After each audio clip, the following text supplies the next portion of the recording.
ദക്ഷിണമൂകാംബിക വെളിയിൽ ശ്രീ സരസ്വതി ക്ഷേത്രാങ്കണത്തിൽ വെച്ച് സംഘടിപ്പിച്ച സർവമത സമ്മേളനത്തിൽ പങ്കെടുക്കുവാനും സൗഹൃദം പങ്കുവെക്കുവാനും അവസരം നൽകിയ സംഘാടകർക്കും സർവേശ്വരനും നന്ദി അറിയിക്കുകയാണ്. ആദ്യമായി ഈ വേദിയിൽ ചിന്തനീയമായ കാവ്യാത്മകമായ വാക്കുകൾ കൊണ്ട് ഉദ്ഘാടനം നിർവഹിച്ച ശ്രീമദ് പ്രണവ സ്വരൂപാനന്ദ സ്വാമികൾ, ഇനി നമ്മെ ഉത്ബോധനം നടത്താനിരിക്കുന്ന ഫാദർ ജോസഫ് കീഴങ്ങാട്, അതുപോലെ തന്നെ ശബ്ദം ശ്രവിക്കുന്ന സ്നേഹനിധികളായ മാനവ സൗഹാർദ്ദ ശീർഷകത്തിൽ ഒരുമിച്ച് കൂടിയ നന്മയുടെ വക്താക്കളായ സാഹോദര്യത്തിൻ്റെ പ്രതീകമായ കേരളത്തിൻ്റെ തനിമയെയും മൂല്യങ്ങളെയും സാംസ്കാരിക സാമൂഹിക മൂല്യങ്ങളെ തങ്ങളുടെ ജീവിതം കൊണ്ട് മറ്റുള്ളവർക്ക് കാണിച്ചു കൊടുത്ത, പഠിപ്പിച്ചു കൊടുത്ത, പകർന്നു നൽകാൻ ആഗ്രഹിച്ച വയോവൃദ്ധരായ ബഹുവന്യരായ അച്ഛനമ്മമാരെ, എല്ലാവരിലും എല്ലാ സമയത്തും ദൈവത്തിൻ്റെ അനുഗ്രഹം ഉണ്ടാവട്ടെ എന്ന് പ്രാർത്ഥിക്കുകയാണ്. ഈ വേദിയെ സംബന്ധിച്ചിടത്തോളം ഞാൻ അമൂല്യമായി കാണുന്നതാണ്. വിലമതിക്കാനാവാത്ത, വില പറഞ്ഞറിയിക്കാൻ സാധിക്കാത്ത ഏറ്റവും അമൂല്യമായ ഒരു വേദിയാണ് സർവമത സമ്മേളനം എന്ന നിലയിൽ ഇവിടെ സംഘടിപ്പിച്ചത്. എന്തുകൊണ്ടായിരിക്കാം?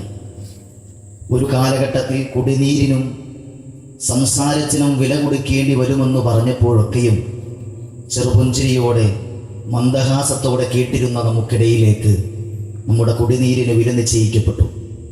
നമ്മൾ സംസാരിക്കുന്ന വാക്കുകൾക്ക് മാസം തോറും പൈസ അടയ്ക്കേണ്ട ഒരു സാഹചര്യമുണ്ടായി. അന്നതൊരു നേരം പോക്കായി, തമാശയായി പറഞ്ഞതാണെങ്കിലും ചിന്തിക്കുന്ന ആളുകൾക്കെന്നത് യാഥാർത്ഥ്യമാണ്, സത്യമായിരിക്കുന്നു എന്ന് ബോധ്യപ്പെട്ടു. അതുപോലെ തന്നെയാണ് നമ്മുടെ വാക്കുകളിൽ കടന്നു വന്നിരുന്നത് സൗഹൃദങ്ങൾക്ക് വില നൽകേണ്ടി വരുമെന്നതാണ്. സൗഹൃദങ്ങൾക്ക് വില നൽകേണ്ടി വരും. ഇന്ന് ധാരാളം ആപ്പുകളുണ്ട്, ഡേറ്റിംഗ് ആപ്പുകൾ. സൗഹൃദത്തിന് വേണ്ടി ജീവിതത്തിൻ്റെ വഴിത്താരയിൽ തനിച്ചായി പോയ, ആശ്രയമില്ലാത്ത ആളുകൾക്ക് സൗഹൃദങ്ങൾ പങ്കുവെക്കാൻ, വേദനകളും സന്തോഷങ്ങളും പങ്കിടുവാൻ, തൻ്റെ ഒഴിവു നേരങ്ങളിൽ തനിക്ക് കൂട്ടായി മാറുവാൻ ഉതകുന്ന വണ്ണം, അതിന് സാധ്യമാകുന്ന വണ്ണം ഡേറ്റിംഗ് ആപ്പുകളുടെ കാലഘട്ടമാണ്. ധാരാളം ആപ്പുകൾ, സൗഹൃദ ആപ്പുകൾ ഉണ്ടെന്ന്. ചിലതൊക്കെ നമുക്ക് ആപ്പായിട്ട് മാറുന്നത് വേറെ കാര്യം. എന്തായാലും അതിനേക്കാൾ ചിന്തിക്കേണ്ട കാര്യമുണ്ട്. വിദേശ രാജ്യങ്ങളിലൊക്കെയും വേതനാടിസ്ഥാനത്തിൽ ജോലി ചെയ്യുന്ന തൊഴിലാളികൾ ഇതിനു വേണ്ടിയുണ്ട് എന്നാണ്. കൂടെയൊന്ന് കിടന്നുറങ്ങാനും കൂടെ അല്പനേരം ഇരിക്കാനും പ്രായമായവർക്കും മാനസികമായി ഒറ്റപ്പെട്ടു പോയവർക്കും പങ്കാളികളെ ജീവിതത്തിൻ്റെ ഇടവേളയിൽ നഷ്ടപ്പെട്ടു പോയി വിഷമം അനുഭവിക്കുന്ന ആളുകൾക്ക് തുണയാവാൻ വേതനാടിസ്ഥാനത്തിൽ തൊഴിലാളികൾ ലഭ്യമാണ്. അതുകൊണ്ടാണ് ഞാൻ പറഞ്ഞത്, സൗഹാർദ്ദം അത് വിലയുള്ളതാണ്. അതിൻ്റെ വിലയെ നിശ്ചയിക്കാൻ സാധിക്കാത്തതാണ്. അപ്പോൾ ഇന്നീ കാലഘട്ടം അത്തരത്തിൽ സൗഹൃദങ്ങളുടെ വില മനസ്സിലാക്കാത്തൊരു സാഹചര്യം ഉണ്ടായിട്ടുണ്ട്. എന്തായാലും നമ്മുടെ സദസ്സിനെ കുറിച്ച് പറയുമ്പോൾ അതിനു മുന്നോടിയായി നമുക്കിടയിൽ സാധാരണയായി വരുന്നൊരു വർത്തമാനം, നമ്മുടെ നാടുകളിലും നമ്മുടെ വീടുകളിലും നമ്മുടെ തെരുവോരങ്ങളിലും നമ്മുടെ കടകളിലും നമ്മൾ പറഞ്ഞു വെക്കുന്നത് കാലം എത്ര മോശമായിരിക്കും, അക്രമമാണ്, അതിക്രമങ്ങളാണ്, അതിരു കടന്നുള്ള പ്രവർത്തനങ്ങളാണ്, മോശമായ ചിന്തകളും പ്രവർത്തനങ്ങളും കാഴ്ചകളാണല്ലോ ഒന്ന് തെരുവിലേക്ക് ഇറങ്ങിയാൽ കാണുന്നത്. കണ്ണടച്ചു നടക്കേണ്ടിയിരിക്കുന്നു എന്നൊക്കെ പറഞ്ഞ് നമ്മൾ ഈ കാലത്തെ മോശം പറയുമ്പോൾ നിങ്ങൾക്കിടയിലേക്ക് അറബി കാവ്യത്തിൻ്റെ ചില വരികളെ പറഞ്ഞു വെക്കാൻ ആഗ്രഹിക്കുകയാണ്. അതിപ്രകാരമാണ് തുടങ്ങുന്നത്.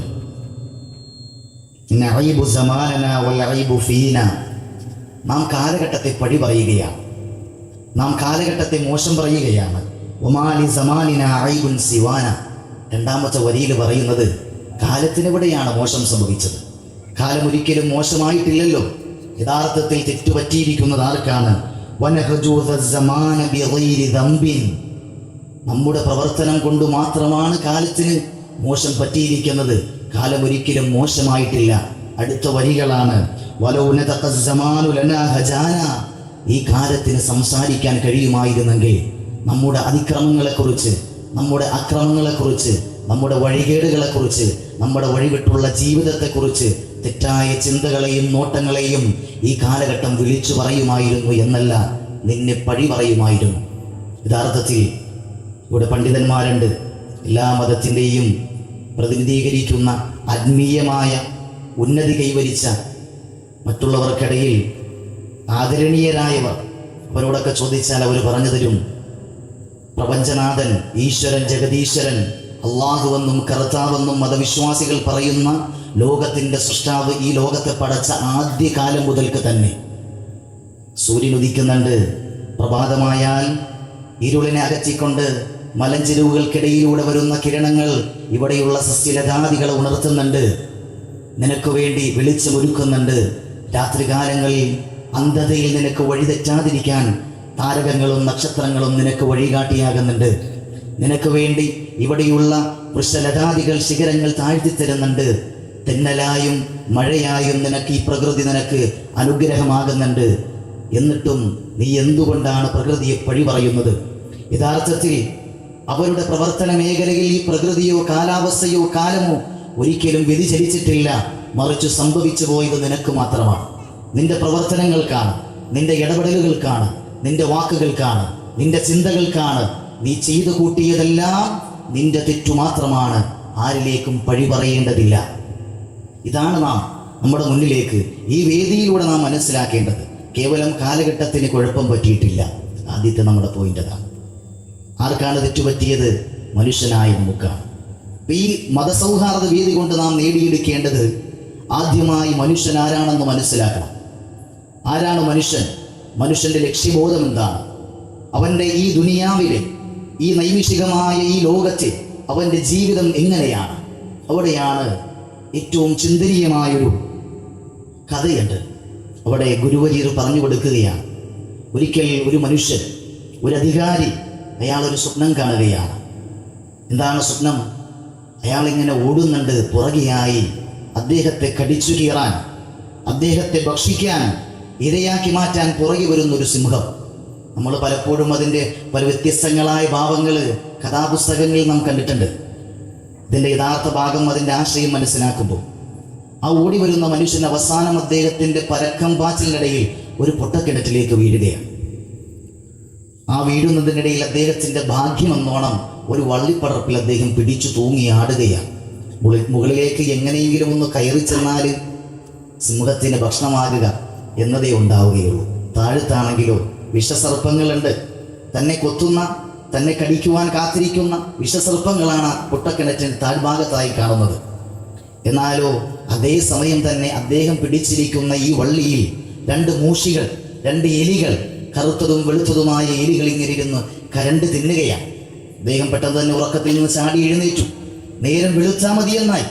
അദ്ദേഹം അവസാനം സ്വപ്നവ്യാഖ്യാതാക്കളുടെ അരികിലേക്ക് ഓടിച്ചെല്ലുകയും തൻ്റെ സ്വപ്നം വിവരിക്കുകയും അതിൻ്റെ അർത്ഥം തേടുകയും ചെയ്തപ്പോൾ അവർ പറഞ്ഞു കൊടുത്തത്, നിന്റെ പുറകെ ഓടി വന്നത് നിന്റെ മരണമാണ്. നീ അതിൻ്റെ ഇടയിൽ വീണുപോയല്ലോ. ആ താഴെ കാണുന്നത് നിന്റെ തിന്മകളാണ്. എന്നാൽ നീ വള്ളിയിൽ തൂങ്ങിക്കിടന്നിരുന്നല്ലോ, ആ വള്ളിയുടെ പ്രതീകം അത് സൂചിപ്പിക്കുന്നത് അത് നിന്റെ ആയുസ്സാണ്. എന്നാൽ കറുത്തതും വെളുത്തതുമായ മൂഷികൾ ഉണ്ടായിരുന്നു ആ കയറിനെ കീറി മുറിക്കാൻ. അതായിരുന്നു രാപ്പകലുകൾ. അവിടെയാണ് ഇതേ അർത്ഥത്തിലേക്ക് ഞാൻ പറഞ്ഞല്ലോ, എല്ലാ മതത്തിലും പറയുന്നത്, എല്ലാ മതവും കൊണ്ടു ചെന്നെത്തിക്കുന്നത് ഒരേ രസത്തിലേക്കാണ്, ഒരേ സന്തോഷത്തിലേക്കാണ്, ഒരേ ആത്മീയമായ പരിവർത്തനത്തിലേക്കാണ്, മനുഷ്യനെ മനുഷ്യനാക്കണമെന്ന ചിന്തയിലേക്കാണ്. അവിടെയാണ്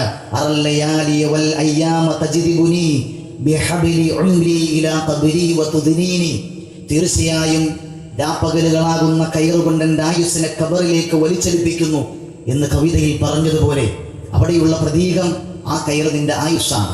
രാപ്പകലുകൾ അതിനെ മുറിച്ചുകൊണ്ടിരിക്കുകയാണ്. നീ പ്രവർത്തിച്ചാലും ഇല്ലെങ്കിലും ശരി, നീ എവിടെ നിന്ന് രക്ഷപ്പെടാൻ ശ്രമിച്ചാലും ഇല്ലെങ്കിലും നിന്റെ ആയുസ് കുറഞ്ഞുകൊണ്ട് തന്നെ ഇരിക്കുമെന്നാണ് അതിലൂടെ പറഞ്ഞു വെച്ചത്. അതായത് ക്ഷണികമായ ഒരു ജീവിതത്തിൽ ഭോഗങ്ങളെല്ലാം ക്ഷണാപ്രഭാ ചഞ്ചലമെന്ന് പറഞ്ഞതുപോലെ, മിന്നൽ പിണർപ്പ് പോലെ നിന്റെ ജീവിതത്തിൻ്റെ നാളുകൾ അങ്ങും മങ്ങിമറയും, അങ്ങും മിന്നിമറയും എന്നാണ് പറഞ്ഞു വെച്ചതെങ്കിൽ, പ്രിയമുള്ളവരെ, നൈമിഷികമായ ഈ ലോകത്ത് നമ്മൾ സൗഹൃദങ്ങളെ തേടണം, സന്തോഷങ്ങളെ തേടണം. നമ്മുടെയും മറ്റുള്ളവരുടെയും സന്തോഷം, മറ്റൊരുവൻ്റെ സന്തോഷം അതിൻ്റേതായി മാറണം. അതുകൊണ്ട് തന്നെയാണ് അയം നിജ പരോവേദി ഗണന ഗുണചേതസ ഉദാര ചരിതാനാം തു വസുദൈവ കുടുംബകം. അവൻ എന്റെയാണ്, ഇവൻ നിന്റെയാണ് എന്ന് വേർതിരിവില്ലാത്തത് ഹൃദയ വിശാലതയുള്ളവർക്കാണ്. അവരാണ് ലോകം ഒരു തറവാട് എന്ന ഏറ്റവും വലിയ ദാർശനിക ബോധത്തിന്റെ ഉടമകൾ.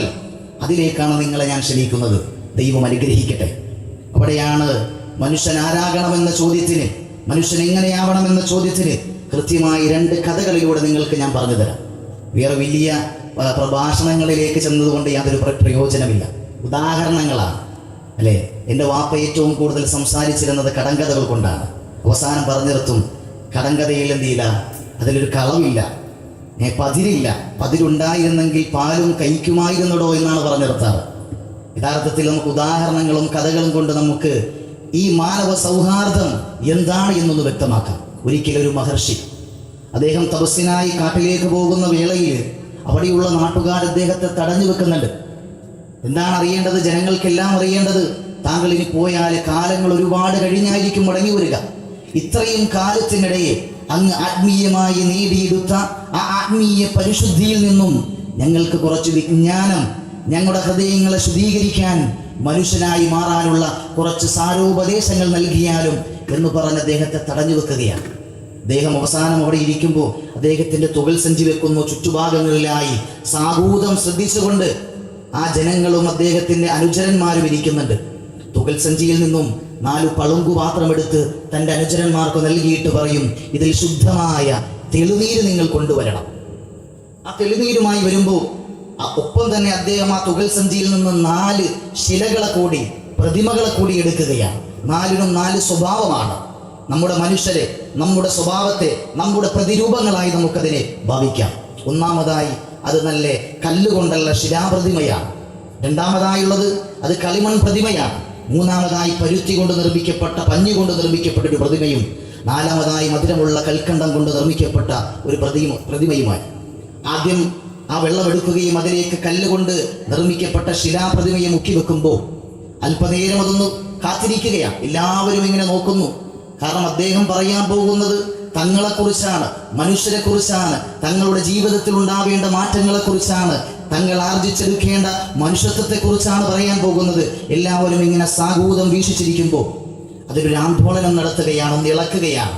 എന്നിട്ടത് വെളിയിലേക്ക് എടുക്കുമ്പോൾ യാതൊരു മാറ്റവുമില്ലാത്ത ആ കൽപ്രതിമയെ എല്ലാവരും മുന്നിലേക്ക് ഉയർത്തി കാണിച്ചിട്ട് പറയും, ഇതുപോലെയാണ് ചില മനുഷ്യർ, ഇതുപോലെയാണ് ചില മനുഷ്യർ. അവരുടെ ചുറ്റുഭാഗത്ത് എന്തെല്ലാം സംഭവിച്ചാലും മാറ്റങ്ങളില്ലാതെ, ഒരു മാറ്റവും സംഭവിക്കാതെ അവരെങ്ങനെ ഇല്ലാണ്ടായി പോകും. അങ്ങനെയാവരുത് നിങ്ങൾ.